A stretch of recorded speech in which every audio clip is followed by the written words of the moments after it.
বঙাইগাঁও জিলাৰ সৃজনগ্ৰাম শিক্ষাখণ্ডৰ অন্তৰ্গত উত্তৰ নয়াপাৰা প্ৰাথমিক বিদ্যালয়ৰ প্ৰধান শিক্ষক মাজেদুৰ ৰহমানক আজি আনুষ্ঠানিকভাৱে বিদ্যালয় পৰিচালনা সমিতি আৰু গাঁওবাসীয়ে বিদায় জনায়। বিদ্যালয় পৰিচালনা সমিতিৰ সভাপতি মতিয়াৰ ৰহমানৰ সভাপতিত্বত অনুষ্ঠিত বিদায়ী সভাত কান্দোনৰ ৰোল উঠে। বিদ্যালয়খনত একেৰাহে 16 বছৰ প্ৰধান শিক্ষকৰ দায়িত্ব পালন কৰা ৰহমানৰ ছাত্ৰ ছাত্ৰীৰ প্ৰতি থকা অৱদান আৰু অভিভাৱকসকলৰ প্ৰতি কৰা ব্যৱহাৰে সকলোকে সন্তুষ্টি প্ৰকাশ কৰে।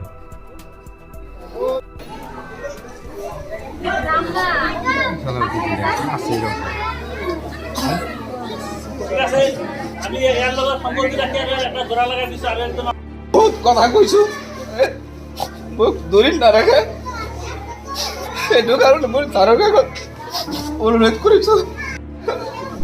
এজন সৎ আদৰ্শবান তথা কৰ্তব্যৰ প্ৰতি কোনোদিনে গাফিলতি নেদেখুওৱা শিক্ষক ৰহমানৰ বিষয়ে ভাষণ দি সকলোৱে আৱেগিক হৈ পৰে।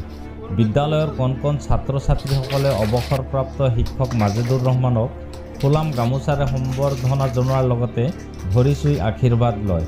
আনহাতে বিদ্যালয় পৰিচালনা সমিতিয়ে পবিত্ৰ কোৰাণ শ্বৰীফ, লাখুটি, টুপি, পায়জামা, পাঞ্জাবী, ধৰ্মীয় গ্ৰন্থ আদিৰে বিদায় জনায়। শ গাঁওবাসীয়ে ৰহমানক ফুলাম গামোচাৰে সম্বৰ্ধনা জনায়।